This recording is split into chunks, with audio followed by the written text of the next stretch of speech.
Hello, this is Eric in Ibuypower, and this is the HYTE Revolt 3 computer case.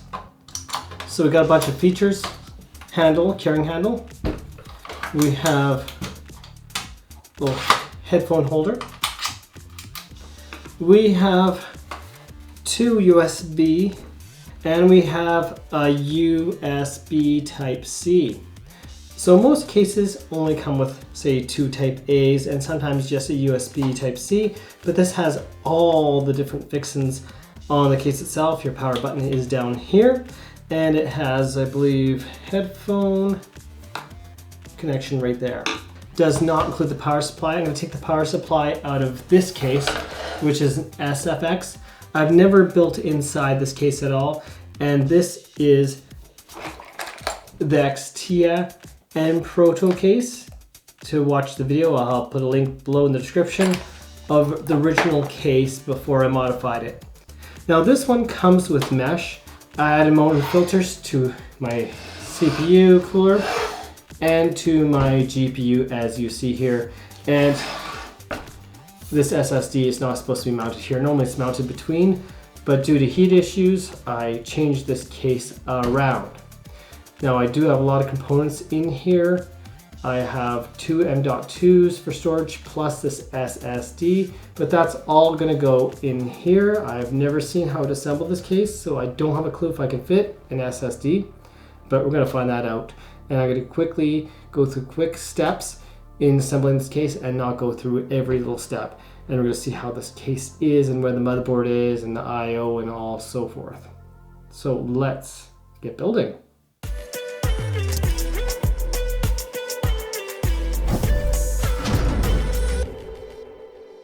The instructions it comes with are fairly basic, but it gives you an idea of how to deal with this case. It comes with hardware. It was inside itself here. What makes this really neat is you can like take off the side, the back end,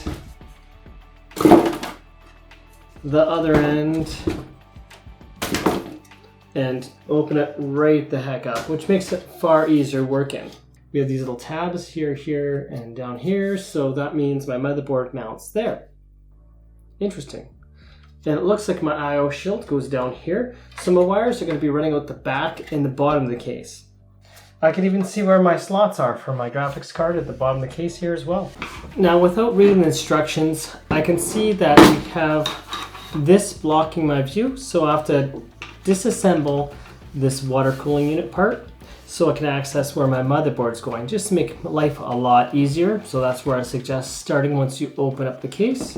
Oh, that is so interesting. So I can just put a cooler here and then clamp it down. Unique design. Nice fast stuff. 5700X is actually a downgrade from my 5950X I was running before, but I wanted a cooler running computer rather than just go for pure speed. Now, who in their right mind downgrades a computer for lower temps other than me? Leave a comment below. That's a big box for such little things here. So this is a plate that covers you on your slots. This here is a jack that has headphone and microphone part, and that must be for the front of the case. That's interesting. We got some zip ties, and we got our hardware all in this bag here. So I'm going to assume these screws are my motherboard standoff screws. Guess we'll see if I'm correct or not. If they thread in, I am correct. I'm not going with reading instructions. Most people would, but I'm not most people. And if you have to force it, you're using the wrong screw. Okay, most people, I should say, would read instructions if you want to be looking smart. But I prefer to not look smart so much as I prefer to be educational. And I can see on this side of the case, the back side from the motherboard, these that will fit with rubber grommets. I've seen screws like this before. And these rubber grommets have a little slot you can see right here, and that's going to allow it to slide into place. Should be screw holes, all four, and usually I have them on the side as well, as you can see on the side here.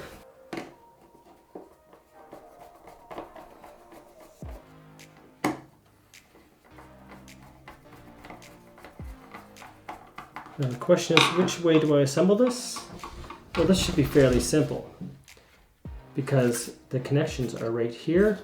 So we're not going to want to face it down. That would make no sense whatsoever, because how do you connect it? So we want to face it up like so, fit in the holes, and up. I actually don't like it facing up because that means technically if I push it down it can fall out, but it does have a decent grip on it, so that's a good thing. Technically I think that should have been the other way around, so you would have to force it up to go out, not force it down, which is very strange. Just line up my grooves of here, and we are good to connect it in once it's lined up. That's why I don't like this design, because if I push things in like cables, this is sliding down. Not cool. So let's say if you had a 3090 Ti, I do not think that's going to fit in most cases. Pun intended. Now for my graphics card, I might as well take this off now. There's a plate right here. I have a large graphics card. If it was a smaller one, I don't need to bother. In fact, I might not need to bother with taking this plate off either, but I'm just gonna make my life a little bit easier for now by taking this off. Any room you give yourself is a room that could help. It'll take a little longer to assemble the case, but if you make your life easier, it might be worth the time. Put the fan facing the outside of the case, so I'm gonna flip this around so my fan for my power supply is going to be this way out. Time to flip around and get that taken care of. So for assembling your case, I'd recommend having the fan out this way to make it a lot simpler and for better cooling. You could flip it the other way around. I don't see any reason why the fan has to face this way, other than it makes more sense air efficiency wise and cooling wise. On the power supply, rather than facing out, it's actually easier to put this in for the power plug here. It's facing the wrong way. That's kind of ridiculous. Your extra connections right down there. You can see it was all twist tied there. We have front panel connection, and we have HD audio. Among the cables, the blue one that was hanging down was one to connect to your motherboard if it has the extra front slots. Now that is generation USB 3.2 Gen 1, and the USB Type-C is directly to the slot itself of your actual I/O, and that is also USB 3.2 Gen 1 standard. We can see that USB-C connection in the front is to a USB-C connector.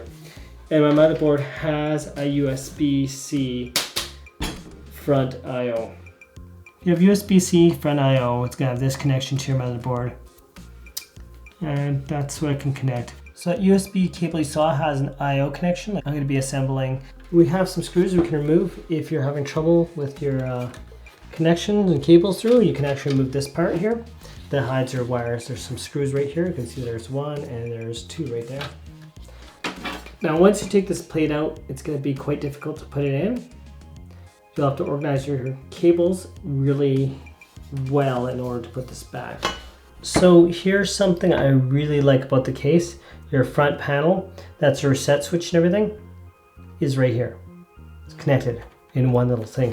I have a link in the description below if you want to purchase this with the cable. To keep it simple. If I don't have it there and you want to know, just remind me because I forget things sometimes. These squares are air restriction.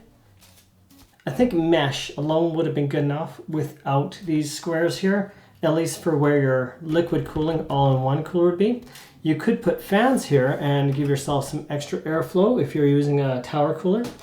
And you can fit quite the sizable tower cooler at that. Let's turn this around and we can see there's plenty of room. This is 75 millimeters high and I still have a decent amount of room. So in the end, what did I decide to do? I decided to leave the side plate off where this normally goes to the graphics card, not in place, because my power cables are on the side and that's squishing those power cables.